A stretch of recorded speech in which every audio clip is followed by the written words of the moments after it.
Hello नमस्कार बच्चों, स्वागत है आपका फ्री ऑनलाइन एकेडमी पे। और अभी हम कवर कर रहे हैं कक्षा 10वीं का NCERT विज्ञान, जिसके अंदर हम बायोलॉजी चैप्टर्स जैव प्रक्रम को हल कर रहे हैं। और जैव प्रक्रम को हल करते करते हम लोग टोटल 9 पार्ट कवर कर चुके हैं। और ये है चैप्टर का पार्ट 10 और ये चैप्टर जो है इसी पार्ट में ख़त्म होने वाला है। तो ये है लास्ट चैप्टर के अंत में हम लोग आ गए हैं, एकदम चैप्टर के अंत में आ गए हैं। तो यहाँ पे आपको अभ्यास के प्रश्न देखने को मिलेगा। इससे पहले हमने पूरे बुक को अच्छी तरह से समझा है, पाचन तंत्र, श्वसन तंत्र, उत्सर्जन तंत्र, ETC, इन सब के बारे में हमने अच्छे तरीके से जाना है। अब फाइनली हम लोग आ गए हैं अभ्यास के प्रश्न के ऊपर। अब आइए हम देखते हैं अभ्यास के प्रश्न। तो यहाँ जैसा कि आप देख पा रहे हैं, सबसे पहले 1 नंबर वाला क्वेश्चन है, हमें 4 विकल्प यानी कि ऑप्शन दिए रखे हैं। तो आइए सबसे पहले हम इसको पढ़ते हैं। अगर आपने पूरा का पूरा चैप्टर देखा है तो आप इसका आंसर भी लगा पाएंगे। देखिए पहला जो क्वेश्चन है, आपको अभी इसको नोट नहीं करना है। नोट करने के लिए मैं आपको लास्ट में इसका नोट दूंगा, आप वहाँ से नोट करेंगे। यहाँ अभी सिर्फ आप समझिए, लेक्चर को देखिए। वृक्क मनुष्य में एक तंत्र का भाग है जो संबंधित है किससे? तो देखिए वृक्क जो है यानी कि किडनी, और किडनी एक ही काम करती है, वो उत्सर्जन का काम करती है। ठीक है, पेशाब का उत्सर्जन करती है कौन? किडनी। बात समझ में आया? आप इसको अच्छी तरीके से जाने हैं लेक्चर में। दूसरा क्वेश्चन है, पादप में जाइलम उत्तरदायी है, मतलब जाइलम का काम क्या होता है वही हमको बताना है। तो पहला है जल का वहन, दूसरा है भोजन का वहन, अमीनो अम्ल का वहन, ऑक्सीजन का वहन। तो इस क्वेश्चंस को हमने पहले कर चुका है कि पौधों में जल का वहन जाइलम के द्वारा होता है। याद करने के लिए बताए थे, जा से जाइलम, जा से जल। बात समझ में आया? तो इसका जो आंसर होगा वो होगा A नंबर। ठीक। तीसरा देखिए, स्वपोषी पोषण के लिए आवश्यक है। स्वपोषी पोषण के लिए आवश्यक है, यहाँ पे क्वेश्चन ये भी बन सकता है, स्वपोषियों के लिए आवश्यक है। तो भाई मैं आपको बता दूँ, स्वपोषी के लिए सबसे ज़्यादा आवश्यक क्या क्या है। तो सबसे पहले यहाँ ऑप्शन A में है क्लोरोफिल, A में है कार्बन डाइऑक्साइड तथा H2O यानी कि H2 मतलब जल, और B में है क्लोरोफिल, तीसरा में है सूर्य का प्रकाश, और चौथा में है उपरोक्त सभी। तो मैं आपको बता दूं, स्वपोषियों के लिए, पेड़ पौधों के लिए ये सभी जरूरी है। इसका जो आंसर होगा उपरोक्त सभी। कार्बन डाइऑक्साइड भी जरूरी है और जल भी जरूरी है। अगर उन्हें कार्बन डाइऑक्साइड नहीं मिलेगी तो वो मुरझा भी सकते हैं, और उन्हें जल नहीं मिलेगी तो वो मृत भी हो सकते हैं। क्लोरोफिल तो आप जानबे करते हैं, बहुत ही ज़्यादा इम्पॉर्टेंट है प्रकाश संश्लेषण की क्रिया में। अगर ये ना हो तो पेड़ों का भोजन बनना असंभव है। और अगर हमें भोजन ना मिले, पेड़ पौधों को भोजन ना मिले, तो आप जानते हैं भोजन ना मिलने की स्थिति में क्या हो सकता है। सूर्य का प्रकाश भी मिलना जरूरी है पेड़ पौधों को, ये ना मिले तो फिर काम नहीं चलेगा। चौथा नंबर क्वेश्चन देखिए, पायरुवेट के विखंडन से यह CO2 तथा जल व ऊर्जा देता है, और यह क्रिया कहाँ होती है? तो यह क्रिया होती है कोशिका द्रव में। ठीक है, कहने का तात्पर्य यह है, जितने भी टूटने का काम होता है, जैसे प्रोटीन, वसा, ये सब का विखंडन का काम कहाँ हो रहा है? कोशिका द्रव के ऊपर। माइटोकॉन्ड्रिया में होता है लास्ट ऑक्सीजन का विखंडन, ऑक्सीजन लास्ट जाके वहीं पे जाके रुकती है, वहीं पे जाके उसका काम संपन्न होता है। अब हम थोड़ा बढ़ते हैं बड़े क्वेश्चन की ओर। यहाँ है 5वां क्वेश्चन, हमारे शरीर में वसा का पाचन कैसे होता है? यह प्रक्रम कहाँ होता है? 2 क्वेश्चन इसमें इंक्लूड है, तो बहुत ही छोटा आंसर है। हमारे शरीर में वसा का पाचन, ये नहीं है, हमारे शरीर में वसा का पाचन छोटी आंत में होता है। छोटी आंत में वसा बड़ी बड़ी गुलिकाओं के रूप में टूट जाता है, होता है, जिससे उस पर एंजाइम का कार्य करना मुश्किल हो जाता है। ठीक है, यकृत से निकलने वाला पित्त रस वसा को छोटी छोटी गुलिकाओं में तोड़ देता है, जिससे एंजाइम की क्रियाशीलता बढ़ जाती है। इसके बाद लाइपेज नामक एंजाइम वसा का पाचन करता है। देखिए यहाँ पर बात यह है, समझने के लिए आप इसको ना जब पढ़ें तो माइंड में इमेज बनाते जाएं, कि ये कल्पना करते जाएं कि आखिर जो हम पढ़ रहे हैं उसकी जो क्रिया विधि है वो कैसे हो सकती है। क्योंकि यहाँ पे तो आपको कुछ देखने को नहीं मिल रहा है, क्या हो रहा है क्या नहीं हो रहा है। देखिए इस चैप्टर में हमने जितना भी पॉसिबल हो सकता है उसको किया है। जैसे दिल धड़कता है, दिल के 4 चैम्बर होते हैं, किडनी में पेशाब का छन्ना मूत्र का छन्ना वह प्रक्रिया कैसी होती है। तो ये सब चीज़ें मैंने आपको जितना हद तक दिखाया है, दिखा सकता था दिखाया है, लेकिन यहाँ पे यह जो प्रक्रिया है आप थोड़ा सा भी इमेज कर सकते हैं अपने माइंड के ऊपर कि क्या प्रोसेस हो रही है और क्या प्रक्रियाएं हो रही है। तो आप 10th क्लास में हैं, स्मार्टली पढ़ाई कीजिए, कुछ भी पढ़ते हैं तो उसको अपने माइंड में रिमेन कीजिए, इमेज बनाइए, पढ़ाई आसान होती जाएगी। 6ठा नंबर क्वेश्चन है, भोजन के पाचन में लार की क्या भूमिका है। तो मैं आपको बता दूं, अगर लार ना हो तो भोजन मेरा अंदर जाएगा ही नहीं, भोजन हमारा अंदर जाएगा ही नहीं, खाएंगे अटक जाएगा, है ना। क्यों? भोजन के पाचन में लार की सबसे बड़ी भूमिका यह है कि वो भोजन को लसलसा बनाती है, जिसके कारण हम उसे अंदर आसानी से निगल पाते हैं। लिखना कैसे है यहाँ देखिए, लार में टाइलिन नामक एंजाइम होता है। देखिए एक क्वेश्चन से यहाँ एक नंबर ये निकल सकता है कि लार में कौन सा एंजाइम पाया जाता है, तो टाइलिन नामक एंजाइम याद रखिएगा आप, ठीक है। लार में कौन सा नामक एंजाइम पाया जाता है, तो टाइलिन नामक एंजाइम, जो मंड को माल्टोज शर्करा में बदल देते हैं। यहाँ मंड का मतलब ये है भोजन, कोई भी भोजन, जैसे आप रोटी भी खाते हैं तो रोटी को जैसे ही खाते फिर उसको चिबाने के बाद देखिए छोटा छोटा गोलक के रूप में बन जाता है और वो लसलसा हो जाता है, जिसके कारण हम उसे गले से आसानी से निगल पाते हैं, है ना। तो लार की यह भूमिका मेन है। अगर लार ना हो हमारे मुख में तो समझ लिए भोजन अंदर जाएगा ही नहीं, गले में ही अटक के रह जाएगा। लेकिन ऐसा नहीं है हम खा नहीं पाएंगे। अगर मान लीजिए कल्पना कीजिए लार ना हो तो बार बार हमको पानी पी के धकेलना पड़ेगा। बात समझ में आया? इसीलिए लार की बहुत ज़्यादा भूमिका है। एक क्वेश्चन से यहाँ पे एक नंबर ये निकल के आएगा कि लार में टाइलिन नामक एंजाइम पाया जाता है। सो क्वेश्चन नंबर 7, स्वपोषी पोषण के लिए आवश्यक परिस्थितियाँ कौन सी है और इसके उपोत्पाद क्या हैं। तो यहाँ पे सबसे पहले देख लीजिए, स्वपोषी पोषण के लिए आवश्यक परिस्थितियाँ निम्नलिखित हैं, जिसको हमने पीछे करवा चुके हैं। पेज नंबर 8 ये मैंने अपने के लिए दिया है, आपका ये कहाँ पे होगा वो आप समझिए। स्वपोषी पोषण के लिए आवश्यक कच्चे पदार्थ जो है सूर्य के प्रकाश, कार्बन डाइऑक्साइड, क्लोरोफिल और H2O यानी कि जल आवश्यक है। इस चीज़ को हमने पीछे करवा चुका है, इसलिए हम यहाँ पे नहीं करवाने वाले हैं। आप चाहते हैं तो पीछे से कर सकते हैं। अभ्यास के प्रश्न में क्या होता है, जो हम लोग पढ़े रहते हैं वही होता है, तो यहाँ पे कोई ना कोई क्वेश्चन मैच करेगा ही। है वायवीय श्वसन तथा अवायवीय श्वसन में, वायवीय तथा अवायवीय श्वसन में क्या अंतर है। कुछ जीवों के नाम लिखिए जिनमें अवायवीय श्वसन होता है। तो यहाँ पे सबसे पहले एक बात नोट कीजिए, वायवीय तथा अवायवीय श्वसन हम जिस समय चैप्टर का आरंभ किए थे उसी समय कर चुके हैं, इसीलिए आंसर में यहाँ लिखा है अंतर पीछे करवा चुके हैं। तो इस चीज़ को आप पढ़े होंगे तो जानते होंगे।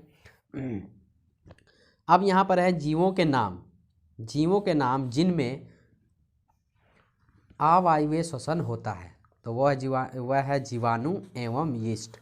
अवायवीय श्वसन जीवाणु और यीस्ट में होता है। कहने का मतलब ये है, ये वैसी स्थिति में भी जिंदा रह सकते हैं जहाँ पे ऑक्सीजन ना हो। हाँ।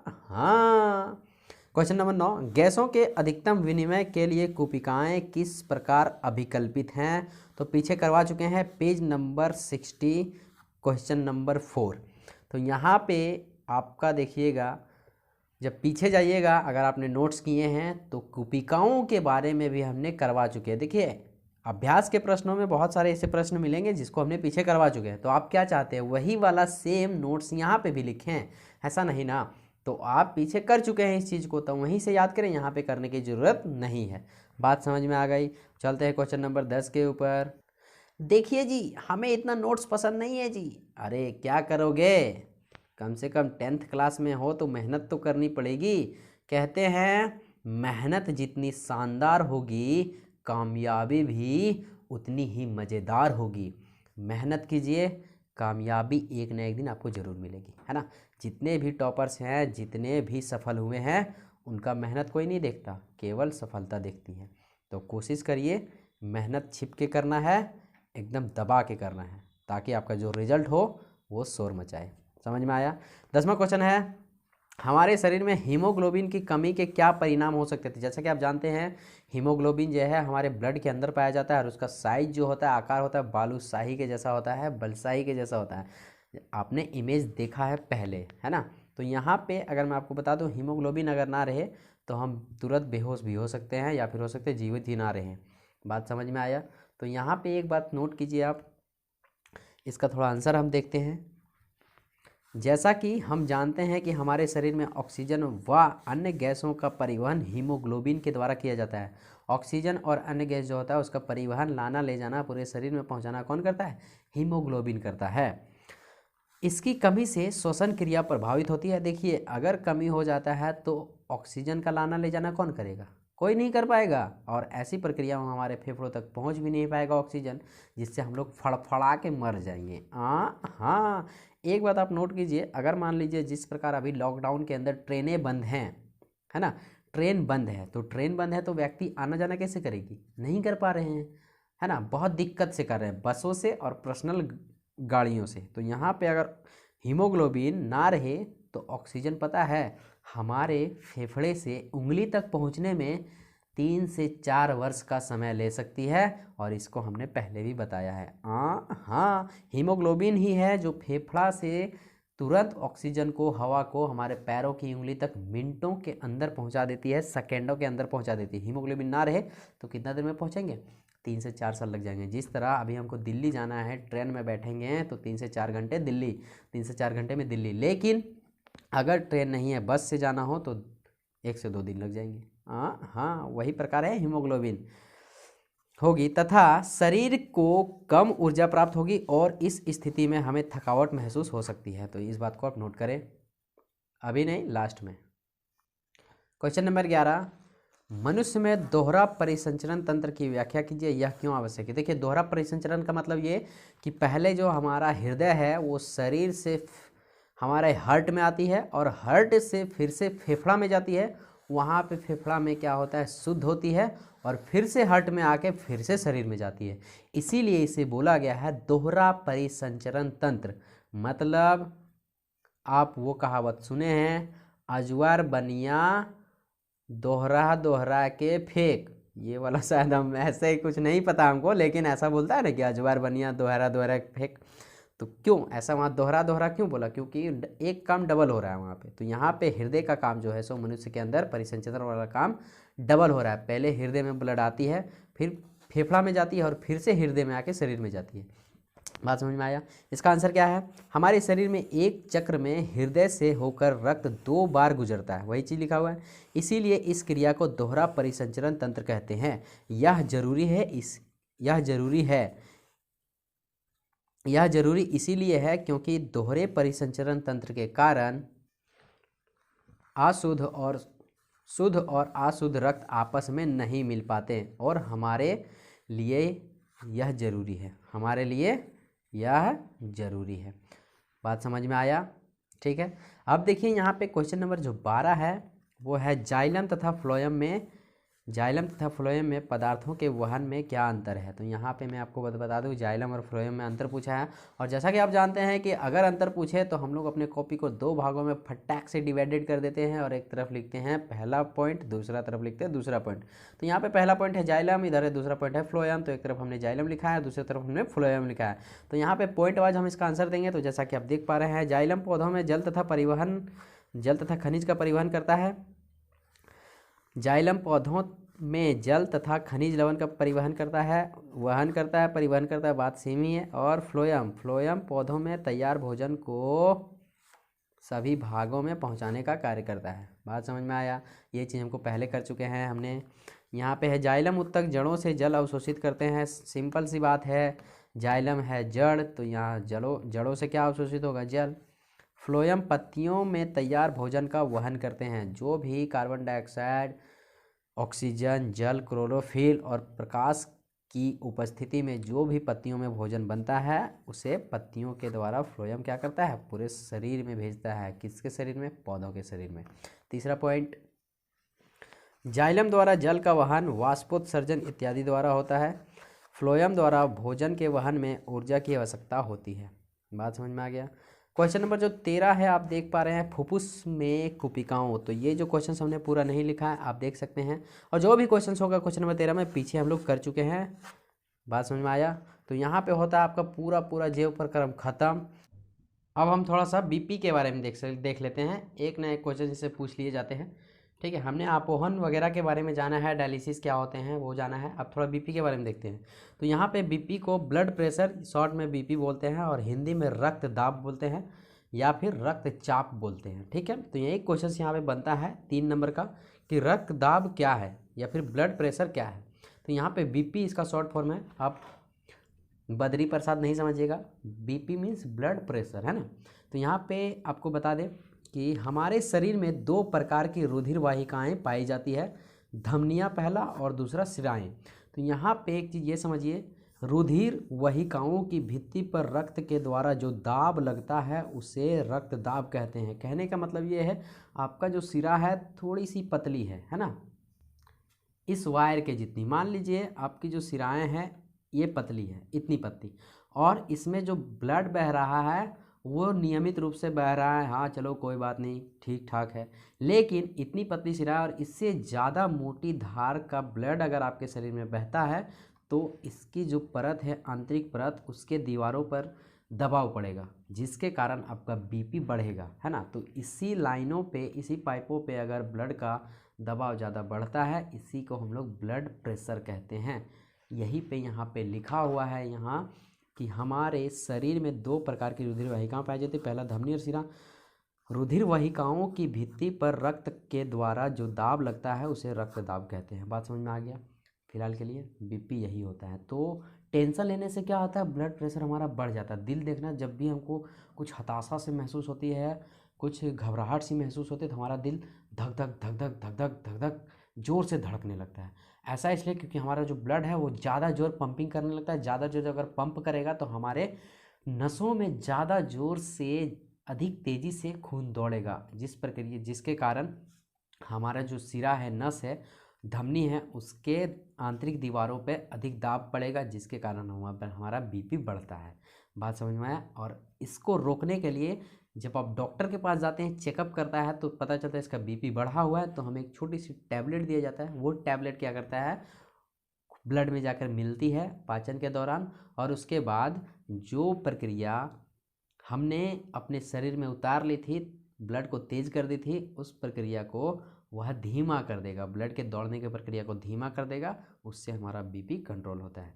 बीपी पेशेंट को यह महीने में दवाई खाना ही पड़ता है, इसका अभी तक कोई इलाज नहीं है। इसका एक ही इलाज है, आप हंसते रहें, खेलते रहें। अगर आपके परिवार में कोई बीपी पेशेंट है तो आप उसे हंसाते रहें और खेलते रहें, और उसे कोई तरह का टेंशन ना हो, इस बात का विशेष ध्यान रखें। अगर टेंशन हो भी तो आप उसको ऑल इज़ वेल बोलें, है ना। आप 3 इडियट फिल्म देखिए, उससे बहुत हिम्मत मिलती है। हाँ देखिए, यहाँ पे कुछ नोट करने वाली बात है, और ये नोट बहुत ही ज़्यादा इंपॉर्टेंट है। आपके 1 नंबर के क्वेश्चंस आपके एग्जाम में बन सकते हैं। तो पहला जो नोट आप देख पा रहे हैं, बीपी नापने वाली मशीन को स्फाइग्मोमैनोमीटर कहते हैं। हाँ, स्फाइग्मोमैनोमीटर। बात समझ में आया। बीपी नापने वाली मशीन को आप देखे होंगे डॉक्टर के पास, बॉडी में लगा के ऐसे ऐसे दबाते हैं उसको। एक ठो और होता है, डॉक्टर के पास जाइए और देखिए। एक सामान्य पुरुष का रक्तचाप 120/80 mmHg होना चाहिए। यहाँ पे एक क्वेश्चन बनेगा, एक सामान्य मनुष्य का रक्तचाप कितना होता है, तो 120/80। बात समझ में आया। बहुत ही ज़्यादा मोस्ट इंपॉर्टेंट क्वेश्चन है, एकदम इसको दिमाग में ठोक लेना है कि मनुष्य का रक्तचाप बीपी कितना होता है, 120/80। अगर इससे गड़बड़ाया तो बीपी घटा है बढ़ा है। एक बात नोट कीजिए, बीपी बढ़ना और घटना दोनों खतरनाक है। आविष्कार कब हुआ इसका खोज, तो 1896 में खोज हुआ इसका। असल बात तो ये है कि 1881 में ही खोज हो गया था, लेकिन इसको मॉडिफाई किया गया कब, 1896 में जाना गया। 1896 में काम करने शुरू हुआ, काम अच्छे से प्रारंभ हुआ 1896 में। इसलिए पूछेगा कौन, तो आपको पूछेगा आविष्कार, तो लिखना कौन, 1896। बात समझ में आया। किसने किया, तो डॉक्टर रिग रोसी ने। बात समझ में आया।